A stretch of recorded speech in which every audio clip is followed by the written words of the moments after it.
আমরা দুর্নীতিবাজদের রুখে দেব, বাংলাদেশকে এগিয়ে নেব, এই স্লোগানকে সামনে রেখে যারা বাংলাদেশের নতুন ফ্যাসিবাদ মুক্ত বাংলাদেশ গড়ার কারিগর, তাদেরকে একটি প্ল্যাটফর্মে আসতে হবে। প্রথমেই যে কাজটি, সেটি হচ্ছে ভিন্ন ভিন্ন ভাবে নয়। আপনি একটি লাঠিকে ভাঙতে পারবেন, কিন্তু 10টি লাঠিকে কিন্তু ভাঙতে পারবেন না। বাংলাদেশে এরকম মোস্তফা সরোয়ার ফারুকীর মতো যারা রয়েছেন, এই জাদুঘর থেকে শুরু করে এই জাদুঘরে যারা ওই সময় নিয়োগপ্রাপ্ত হয়েছেন, এরকম যারা দুর্নীতিবাজ সমস্ত মন্ত্রণালয় রয়েছে, আমরা সবাইকে প্রতিহত করে দেব। আমরা ঐক্যবদ্ধভাবে তাদেরকে প্রত্যেকটি মন্ত্রণালয় থেকে বের করে দেব। এই বাংলাদেশ গড়তে হবে। এখন বাংলাদেশ গড়ার সময়। আমরা রক্ত দিয়েছি বাংলাদেশ গড়ার জন্য। আমরা কোন দুর্নীতিবাজ প্রশাসন, দুর্নীতিবাজ কোন ধরনের কাউকে দেখতে চাই না। প্রিয় সাংবাদিক ভাইরা, একটি গুরুত্বপূর্ণ মেসেজ। আপনারা দেখছেন আমার পিছনে একটি ছবি আছে, আপনারা দেখুন। প্রশাসনে দুর্নীতিবাজ কর্মকর্তাকে সামনে রেখে, পাশে রেখে এই বাংলাদেশকে এগিয়ে নেওয়া সম্ভব নয়। এটা চিরসত্য বাণী। আমার পাশে দুর্নীতিবাজকে রেখে কখনো এই বাংলাদেশকে সুন্দর এবং সাবলীল একটি বাংলাদেশ উপহার দেওয়া সম্ভব নয়। তাহলে আমাদেরকে কি করতে হবে?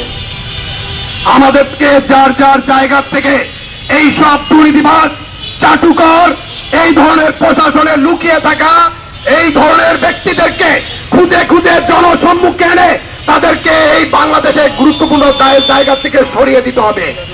প্রিয় সাংবাদিক ভাইয়েরা, জাদুঘরে যেসব নিয়োগ হয়েছে আপনারা জানেন, অন্তর্বর্তীকালীন সরকারের সময় যখন বাংলাদেশকে সুন্দর একটি বাংলাদেশ উপহার দিবে, তখন তারা এই ধরনের নোংরা লোকজনদেরকে নিয়োগ দিয়ে আজকে বাংলাদেশকে অকার্য করার জন্য যে ব্যবস্থা করেছেন, তারই বহিঃপ্রকাশ আজকের এই ব্যানার লুট।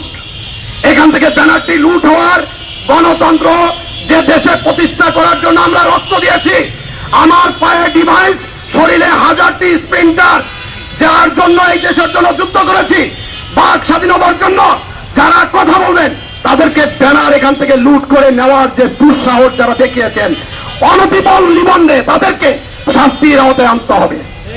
তাদেরকে শাস্তির আওতায় আনতে হবে, নতুবা এই ছাত্র গণঅভ্যুত্থানে যারা রয়েছেন একটি প্ল্যাটফর্মে এসে রাস্তায় অবরোধ করে এই ধরনের যারা সুশীল সেজে বসে আছেন, তাদেরকে আমরা জনসম্মুখে নিয়ে আসবো। প্রিয় সাংবাদিক ভাইয়েরা, এই ছবিগুলো একটু উঠাবেন, একটু ছবির দিকে তাকান, ঝুম করে দেখবেন। আমি একটু ইনফরমেশন দিতে চাই। আপনারা নামগুলোর পাশে লেখা আছে। এই যে ছবিটি দেখছেন, একজন জুলাই যোদ্ধাকে নির্মমভাবে গুলি করে তাকে পঙ্গুত্ব করার পিছনে যারা রয়েছে, তারা ওএসডি হলেও এখনো আমাদের এই আশেপাশে ঘুরছে এবং তাদেরকে প্রশ্রয় দিচ্ছে। আবার উপরোক্ত কিছু পুলিশ কর্মকর্তারা, তারা এখনো সুশীল সেজে বসে আছে। আমি যেটি বলতে চাই, এই যে আপনারা দেখছেন এএসআই লিটন সুতার, ইনি সরাসরি গুলি করেছেন। এডিসি রবিউল আরাফাত সরাসরি গুলি করেছেন।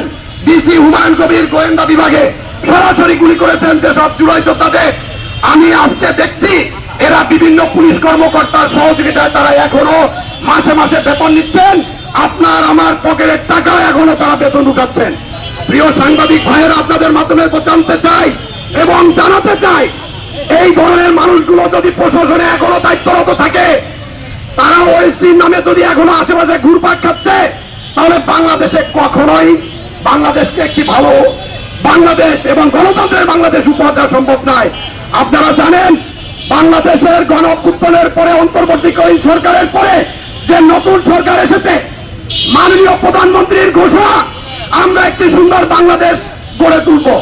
কিন্তু আমরা যার যার জায়গা থেকে যদি সহযোগিতা না করি, এইরকম দুর্নীতিবাজ, এইরকম মোস্তফা সরোয়ার ফারুকীর মতো এরকম ব্যক্তিদের আশেপাশে যারা নিয়োগকৃত ছিল, এরকম প্রশাসনে যারা এখনো লুকিয়ে আছে, আমরা যদি তাদেরকে চিহ্নিত করে তাদেরকে প্রকাশে না নিয়ে আসি, তাহলে এই বাংলাদেশ একটি সুন্দর বাংলাদেশ হবে না। এজন্যই বলবো, আমাদেরকে সোচ্চার হতে হবে। একটি প্ল্যাটফর্মে থেকে সবাইকে ঐক্যবদ্ধভাবে এগিয়ে যেতে হবে। এটি হচ্ছে আমাদের আজকের এই প্রোগ্রাম থেকে বার্তা।